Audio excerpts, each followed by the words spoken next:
Welcome to Channel 17, the Town of Colonie Government Channel.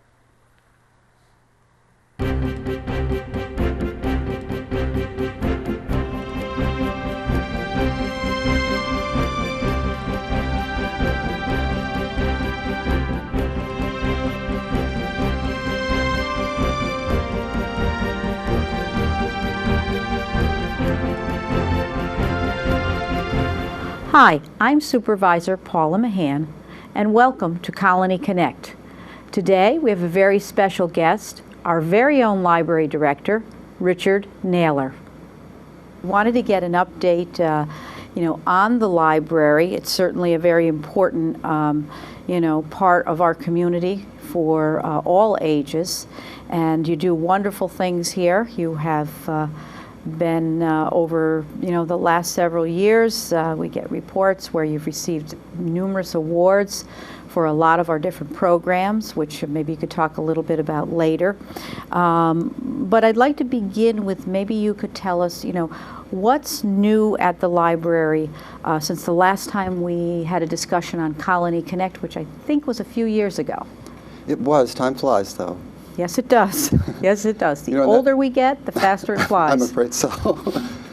There's like peaks that you see when I look back, and then there's a lot of smaller things, and the peaks were really helpful.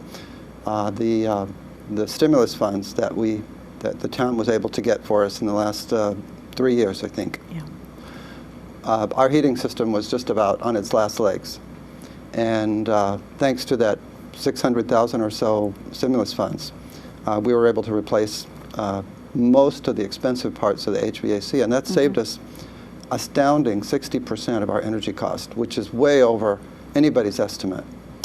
And that's outstanding. I mean, that's and that's something that from my end of it, we're working with leaders at the either state or national level. In that case, we received that that advocacy from Congressman Paul Tonko, and we were able to do a tremendous amount here at the library with that money. And it also fit into the town's energy plan. There's a long-term energy plan, and that goal is the energy that we save, the money that we save, helps us to pay for the long-term plan, and for the future, actually generates a profit. So all of the pieces fit together, and the end result is the improvement was made here at the library. And so that's a good thing, and that's everybody working together in a collaborative way to benefit the community. The end result is our people in the community benefit from that, and that's our job, to do the best we can with what we have and work together, and the end result being a positive for the community. And that's exactly what happened with that, because the system needed to be fixed no matter what, and having that grant come to us allowed us to be able to sustain our expenses at the library and keep things going, and add a few things, and yet get the physical part, the infrastructure part fixed so that we can operate. Such a basic part, and the parking lot was kind of mixed in 2 phases, and yes, of course that was needed a lot also. Yes, it's very difficult as a supervisor. When I pull into the library, and we had to actually cone some areas off because it had collapsed in the back corner, right? Yeah, it had collapsed in the back corner, and it's sad to say, the only thing that you can do to fix it is have cones? The money to fix it. Right. And you can put cones up temporarily, but eventually you have to fix it. And again, we fit that paving project for the library into our total 5-year paving plan. So, once again, it's a lot of work on everyone's part, and you as the director expressing the needs, and obviously first, in that case, safety comes first. But we were able to get get that done. It's a great improvement, and it's much nicer to pull in and see it, that it's much safer and it's done. So that's really good. I think the third big thing that's happened is the e-books, and that's been going on in different forms for, I'm just going to take a wild guess and say 10 to 15 years. It probably started 25 years ago with CD-ROMs, but when they started putting a lot of information in smaller and smaller places, and then not even on site, it started changing things, and we went to having hordes of giggling teenagers from school who had to come in and use an encyclopedia set, say, and they would sit at the tables, and the worst thing that would happen, you were a teacher, so they would get a giggling fit. And what do you do? Because it's not their fault, but they're making a lot of noise. So we went from that to, they don't come in for that anymore. It's all internet, and the teachers say you have to use a book, and now we're explaining that, well, this book is actually online. What the teacher meant was you're not supposed to use somebody's opinion. This gets kind of complicated because they're not sure what to believe. Yeah, it is, technology is changing so fast, and the e-books definitely have an impact on how the library operates and what the needs are. Just as in the education system for years now, the training on computer skills has been ongoing, but the children need to have both. The students need to be able to have the skills and the ability to use the computers, to use the internet. Number one, a big part of it is using the computer in a safe manner, and that's something that we try to work through with, say from our police department, with explaining to parents and working with our school districts on how to use the computer safely and lock out certain things that they're byproducts of.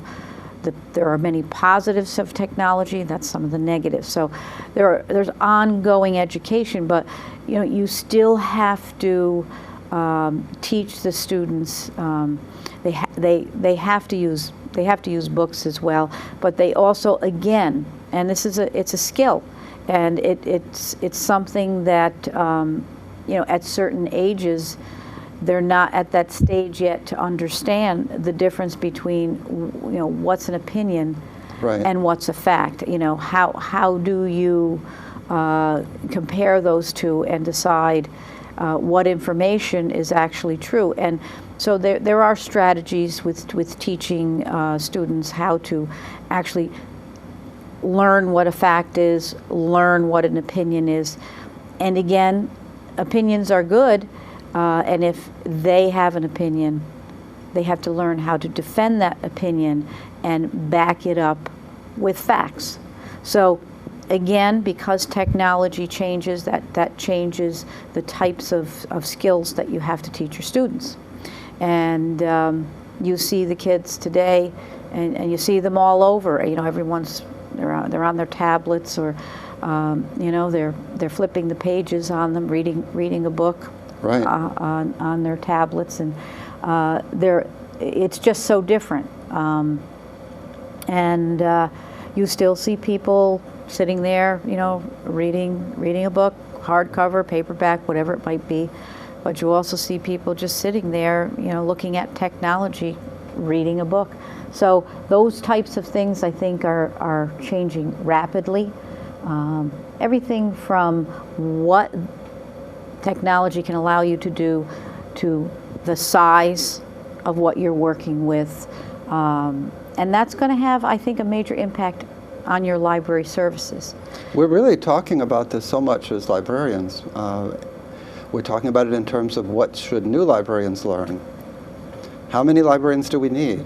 Well, all of these things are all tied up, and as we get together as our staff and we say, okay, we have all these e-books, people don't have to come into the library. We're buying e-books for them, and they're using them. The use is 200% up year over year. That still doesn't make it anywhere near. It's 2.65% of our total circulation, which doesn't sound like much. But if you double every year, or triple. And these things could either go faster or they could level off, and we don't know. But how do we design the library for the next 5 years? Well, you take, my opinion, I think with technology, I think you're going to see that rate increase. You said you're at 2.65. To be approximately yes, right. And again, you make an educated guess, you take a look at what's around you, and it appears as though the younger kids, that's their generation, and as the population ages out, and the younger people are growing up with all technology, and so I think you're definitely going to see that increase. I think, like anything else, at the college level, they have to adjust the courses for librarians coming into the field so that they are able to, understand, know what skills they need, right? Know what skills they need, and be able to adjust their programs so that they meet those needs. I definitely think we'll see an increase in that. That's just my opinion. But I think there's nothing like human interaction, and so how do you keep that going? So maybe you design your programs differently.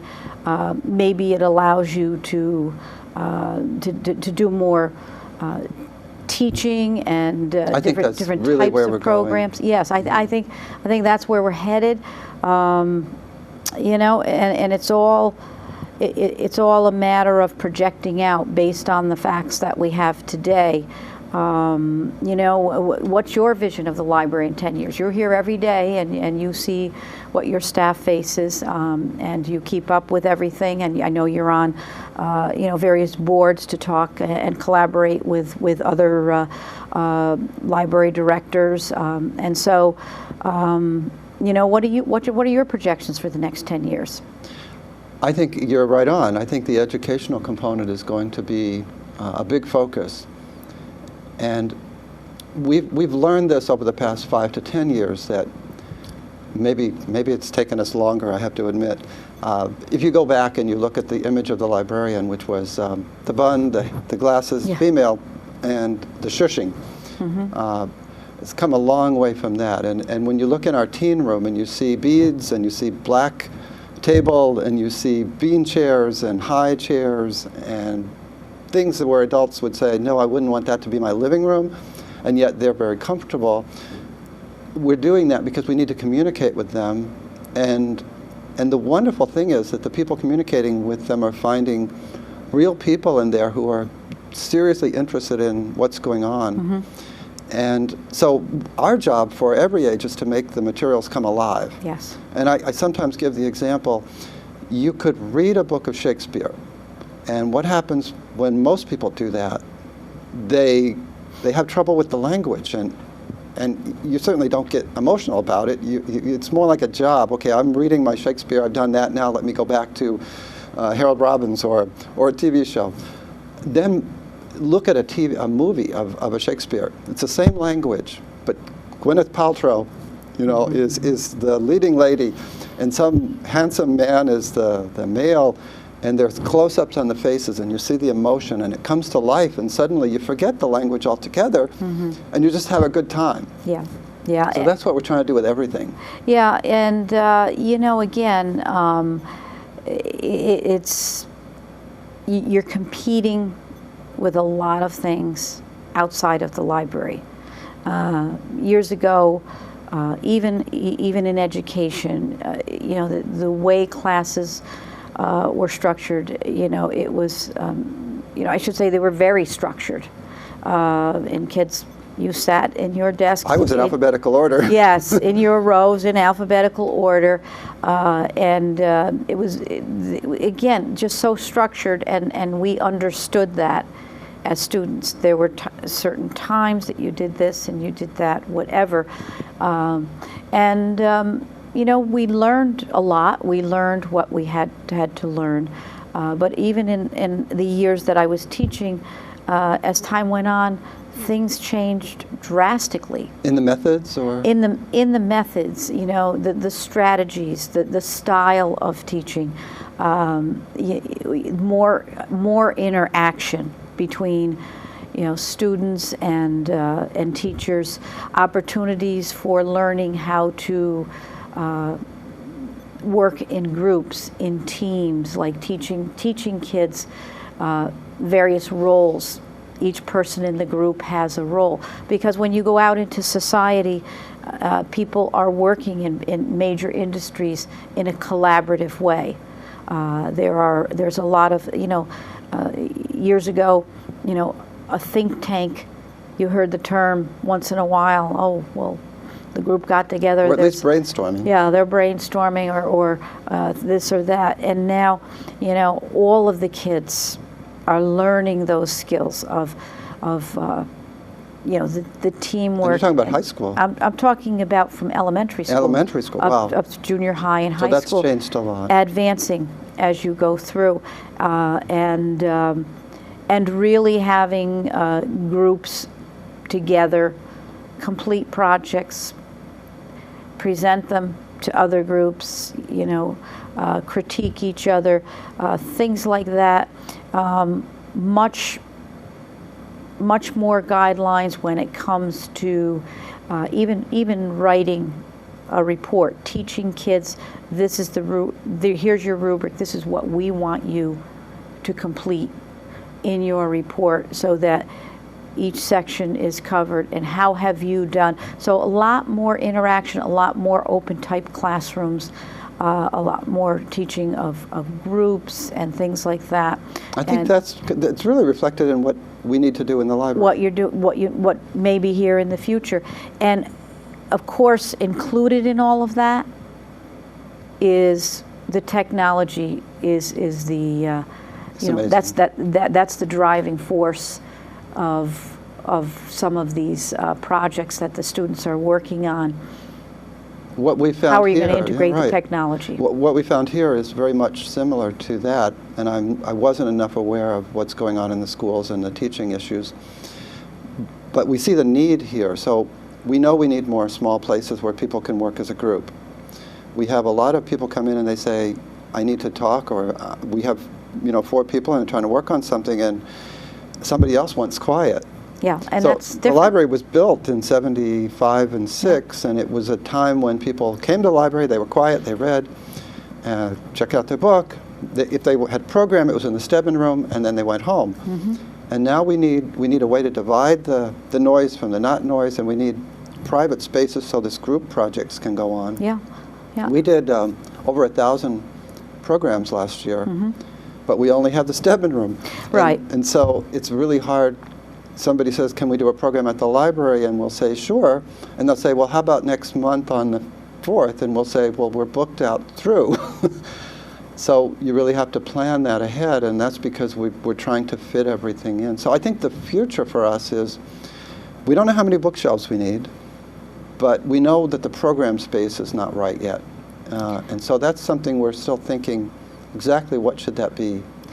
Yeah, and it, you know, again, it is something to take into consideration, because it does change your needs, you know, right here at the library, the facility that you have. You know, how do you adjust it to accommodate the changing needs of the people that are coming to use the library? I think the wonderful thing that took place when they built this library, first we were able to do a mezzanine, and I think that was in '89, so that added about space for 3,000 books. Mm-hmm. We still have the same number of books we had 10 years ago. There's no room. Right. We've cannibalized the reference books. These 18 versions, I'm exaggerating, these 6 versions of encyclopedias we don't need anymore. Mm-hmm. And so all that space has gone over to DVDs and talking books and computers. Yeah. But we still need room for programs. Yeah, and you know, you can see what's been done in many of the municipalities. The needs get so great. We know, you know, because we do our budget every year, and we know what it costs to run the library. And to be able to provide these services for the community, it's it's cost a lot of money, and a lot of municipalities have, they've gone to other ways, or whether it's districts or whatever, specifically because they had the need to build larger libraries and accommodate the needs and things like that. So you're seeing changes, and I'm sure you hear a lot about it when you go to meetings, with other directors. Well, the other part of the finance there, Guilderland's going to bring out a $9 million expansion. And when they first built their library, they built it too small, even though they really needed this size. And so now it's going to cost them $9 million to get to where we are. Right. And maybe not quite, no, I think just about where we are. We look at Clifton Park, who built a 50,000 square foot library, and they're talking many, many, many millions of dollars.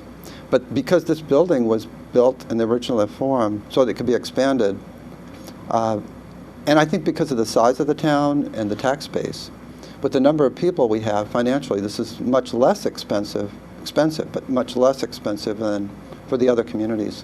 Yeah, and that's, we do a lot with a little. Right. We really do. And part of that is attributed to, the things that you do with your staff to try to work within the budget. What we do as an administration. You have the Friends of the Library. They help. They try to do things for the library. The library board that you have, works on issues, and we try to get things resolved. And you just keep hoping that, somewhere in the future, your goals for the future, your mission, as we're talking, you can see your main mission is to provide the best service that you possibly can for a community, but you can see that somewhere along the line adjustments will have to be made to meet those goals, to preserve that mission, and that's part of the changing times with technology.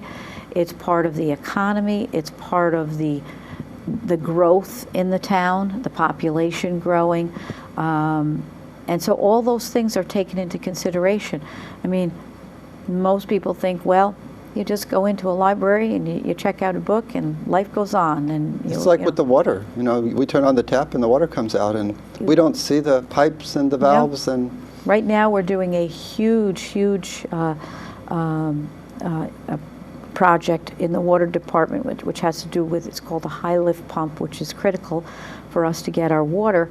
And it's a huge repair job. It costs a ton of money. It has to be done. It has to be done, and it's in the final stages. But it costs a tremendous amount of money to repair this. But we have to have water. Right. It's kind of basic. Yeah. We have to have water. So. And it's really one of our strengths in the Northeast. So we're very blessed. Yes, we are, and because we meet as departments, every couple of weeks we have our department meetings, and we're all together. You get to see all of the other things that we're working on. Some things are emergencies. Some things are planned repairs that have to be done. For example, again, when we got the grant money, we had to choose what were we going to do with that grant money for energy. And the library was at the top of the list because that needed to be repaired. So all these decisions, as you know, go on continually. And they do have an impact on not only the library services today, but what's the vision and how do you prepare for the future? And you are doing that. We talk about that. It's reflected in your annual report. It's reflected in our conversations. And these things need to be ongoing because I know in education, you do take care of everything on a day-to-day basis, and you have certain goals that you have to meet by certain time periods, but you always have that ongoing preparation. You're preparing for the future, for the next environment, for the students. And You're I think always doing that ahead. I don't know if I want to say this is a challenge or it's scary. we want to make the right decisions. And when you make a decision that costs millions of dollars, you want that to be the way it should have been, because this money doesn't come easily. So all of these decisions we make, our water comes on, we haven't built something we didn't need. I guess we all knock on wood and say, may we always make these good decisions. Well, you make the decisions by doing a very thorough research as to, first of all, starts with analyzing what's the problem, and then what steps do we need to do to resolve it, and what are our options. And in that option stage, you have to do very thorough research to make sure that you've got enough information to make the best decision that you can, and what's going to be right for our community, for our people, and so far, working together, again, it's a team effort. So we want to be creative but not impulsive. How's that? You can't be impulsive. There are emergency situations where you have to make a decision very quickly because you have no choice. Right. But you bring in the professionals that you have, the expertise that you have, and you make that decision because you have to. There are some things that we have, most things we have the luxury of time to look into, to prepare, and bring a team together and collaboratively come to what we feel is the best decision. I know we only have a few minutes left, and I'd like to, just as me being an educator for many years, and you trying to provide the best services that you can for students that come into the library. What's that relationship between public libraries and public schools? What is that relationship from your perspective? It's evolved somewhat. I think in the distant past, we've always had a pretty good relationship with the local schools. I hear some libraries that don't, and it's always because I think both sides are very busy. And you reach out, but and you have a meeting, but then you don't do anything.